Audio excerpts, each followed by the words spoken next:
to have a bit of a look at some magnets. We have 2 bar magnets here, and we also have a horseshoe magnet here. Now you can see the bar magnets actually have a red end and a blue end. That red end is marked red to show you where the north is. So these 2 magnets here, you can easily tell where the north is on the magnet, but this one here we can't. So we would have to actually work this out. Now, as you're going along and you're finding out about magnets, you will discover about the fact that magnets will attract and will also repel. So depending on which end you're facing the magnets to, depends on what action they're going to do. Now, if we find the north end coming into contact with the other north end, I'll let you have a brief guess at what will happen. And let's have a demonstration of what will occur. So the 2 north ends coming together, we will see that repelling the other magnet. So it's pushing the other magnet away. On the other hand, if we have the north and south ends together, we will have, and I'm going to hold this one still so we don't get a big clink, we will have a force of attraction between the 2. So knowing that, can you figure out which end is which? I want you to have a guess. Is this the north end, so number 1, or is number 2 the north end? I'm going to use the north end of this magnet here, and I am going to face it towards side number 2, and I want you to watch what happens.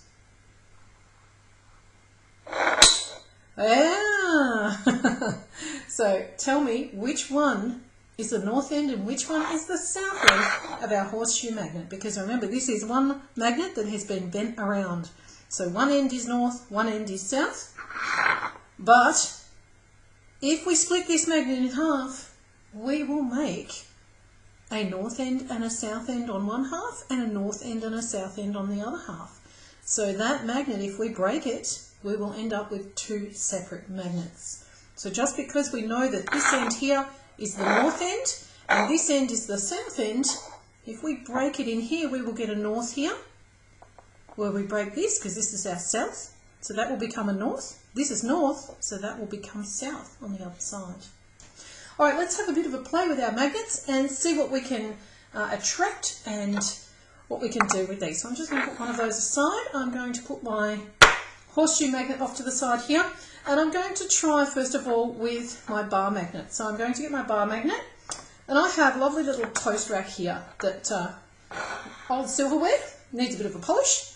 We're going to see, and in your table you need to pop in your table where this toast rack will go. So we'll have a bit of a test and you need to say whether it's magnetic or not. So on your table on style, let us know. So there is absolutely no reaction there.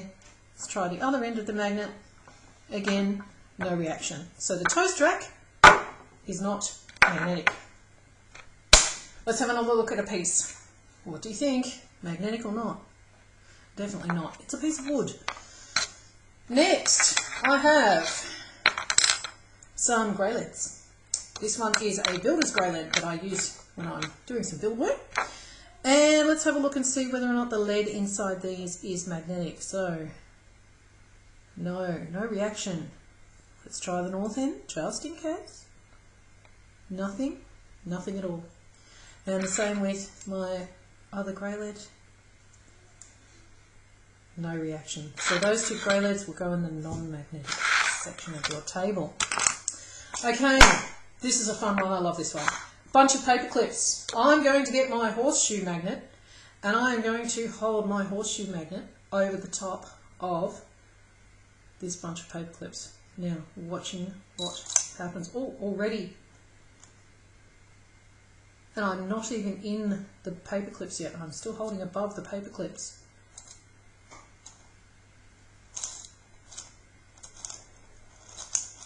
And this is the most fun you can have with a magnet. Actually, I lie. There's another activity we can do with magnets that is even more fun. Or as some people say, even funner. Using their inappropriate English there. Alright, so that's our horseshoe magnet with our paper clips. And oh, I like that one. Okay, we have a pen here. We're going to go back to our bar magnet. And I'm going to see whether or not this pen is magnetic. Ooh, there was movement there. So yes, the pen looks to be magnetic. Let's have a look at this end. Oh, very much so. In fact, that clip at the end there is quite magnetic. So in your table, pop that into the right column on your table in style. Okay, next I have some small pieces of metal. Let's see what happens with these. Oh, definitely magnetic, quite significantly. And again, and oh look, we can lift them up and they're even staying quite there. So those small pieces of metal, you could just call them small pieces of metal, they are magnetic. We have a pencil sharpener here. Now obviously the pencil sharpener is made of plastic and there is a blade in there. And it looks like that blade is magnetic, definitely, look at that. So the blade on our pencil sharpener is magnetic. Alright, I have a can of Kirk's creamy soda. Let's see what it does. No, nothing at all. Let's try our super big horseshoe magnet. Nope, nothing at all. So our can of soda is not magnetic. A straw. Oh, I'm hoping you can put this in the right column. Is the straw magnetic? No, it is not. We have a whole bunch of coins that I have here. Some of these I have kept from a trip over to Thailand. So these ones here are Thailand coins. That's another Thailand coin. That's another Thailand coin. So those ones there are all from Thailand. We have Australian coins here, and we have a Canadian coin. So this is a Canadian coin here. These ones are all old pennies. I've collected a few pennies in my time, and there's even the old 50-cent coin here. The old 50-cent coin was actually a round coin.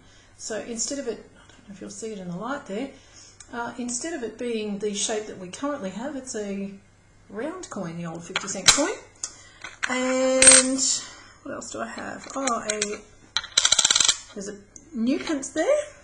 There is an even older 50-cent coin. This one here, it's even smaller than the newer one. So over time it has developed in shape. We have 1 cent and 2 cent coins here. We have a threepence. This is going back in the day. There's a threepence there. So a very small coin. And I don't know if you'll see it in the light. There we go. There's the threepence. No, it's going to reflect too much. Alright, so let's have a bit of a test of these. There's a sixpence. Let's have a look. We'll wander over with the magnet. Maybe we'll use the bigger magnet for this one. Let's wander over and see if we can pick up any coins. Nothing yet. Oh, there's one. That's our Thailand coin. Well, there's another one, the old 50-cent coin, the very old 50-cent coin, and the Canadian coin. We have any others? No others. So in all of that, we have, oh, and that's very strongly linked, that 50-cent coin. So in all of that, we have our Thailand coin here.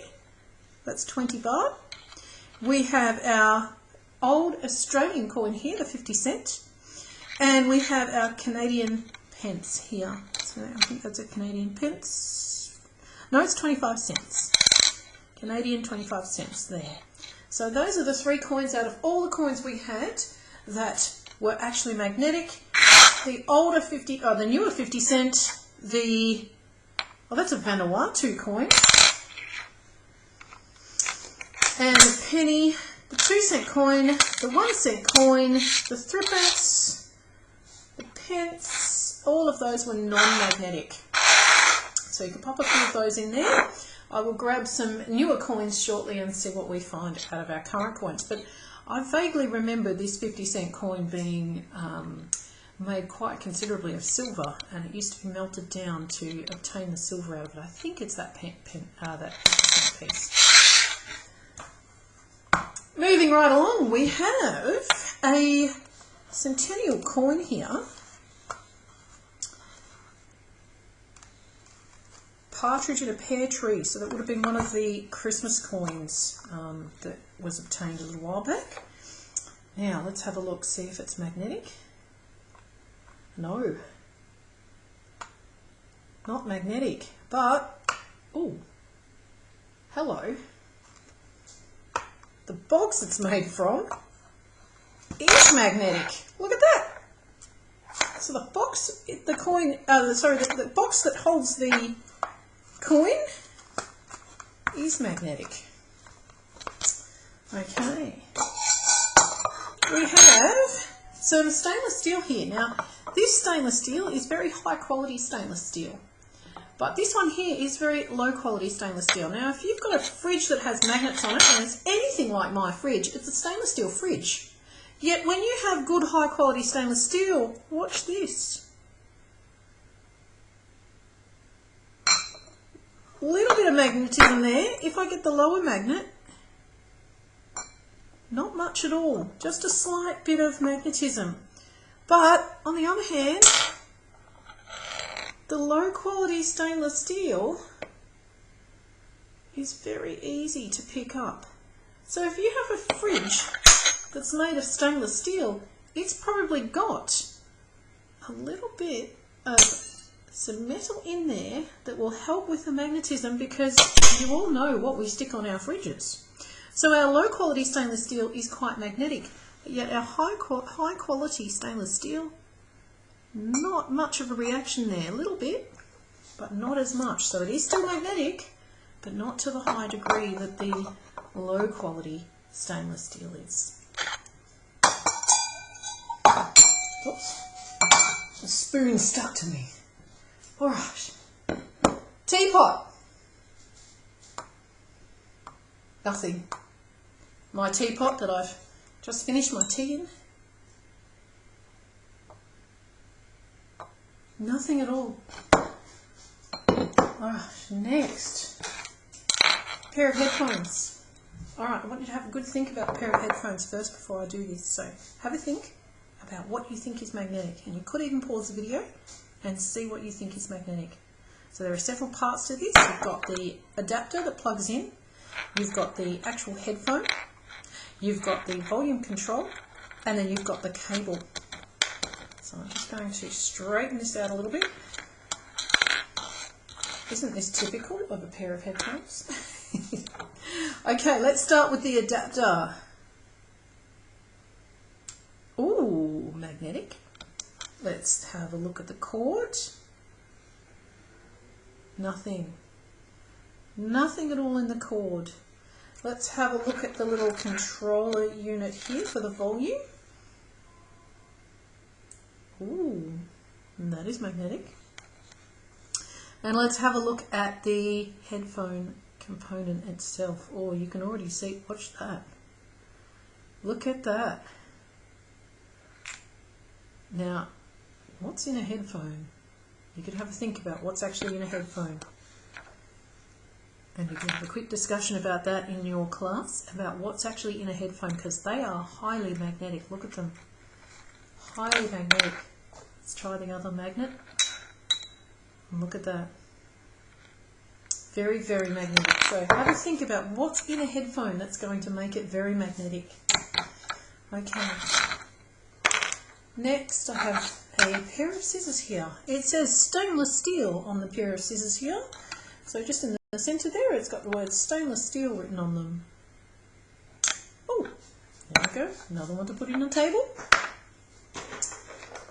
Right, I have a little box of goodies here from the science department. And in my little box of goodies, I have various little items. We have a piece of fabric. No effect. We have a compass. I'm hoping that can be seen. Let's put it on the back of this. That might make it a little easier to see. Alright, I'm going to bring my magnet close to it. I'm going to move around a bit. Have a look at that. Now have a think about what a compass actually is trying to do and how it works. Why is it reacting? I take my magnet away. It's pointing to where my other magnet is. So if I grab my other magnet around here and I get all my magnets together and I try and move them away, I can move them over here and make the compass move without you even seeing it. Good fun. A marble.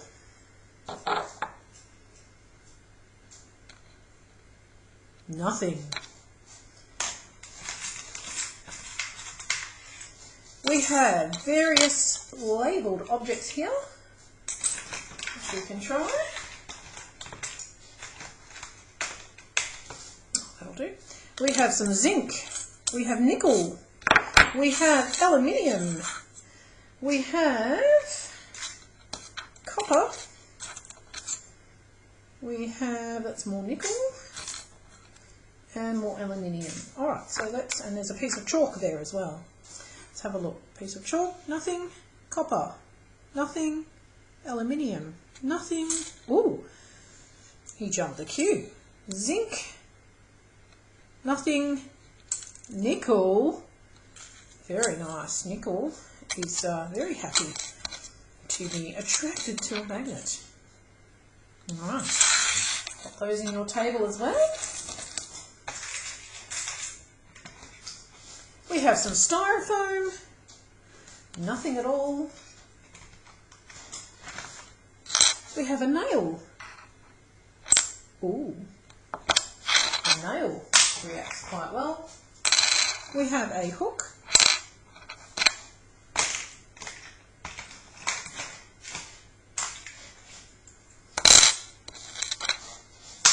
We have a safety pin. Whoop. We have a washer. And we have a hairpin. All three of which reacted quite well to the magnet. And saving the best till last, this is my ultimate favourite little gizmo here.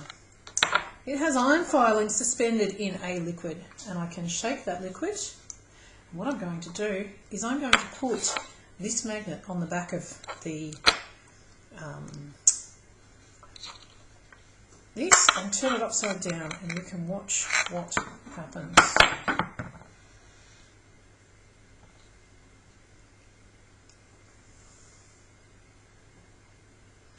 You can see very clearly there the magnetic field lines.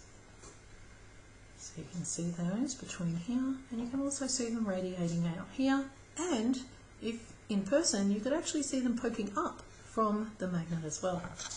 Let's give the other one a go. A horseshoe magnet. Give it a bit of a shake, pop it upside down.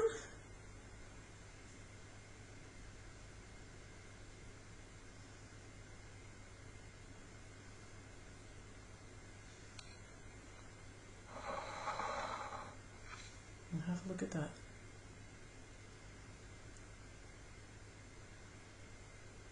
There we go, you can see those lines radiating out here. You can also see them coming out from the top here. You can see them coming between the two. So these are great to show those magnetic field lines. We've just got iron filings, very fine layer of iron filings in here, and they're suspended in that liquid. And there you go. That's your table. You should have been able to fill that out now, and enjoy the rest of your lesson. Bye.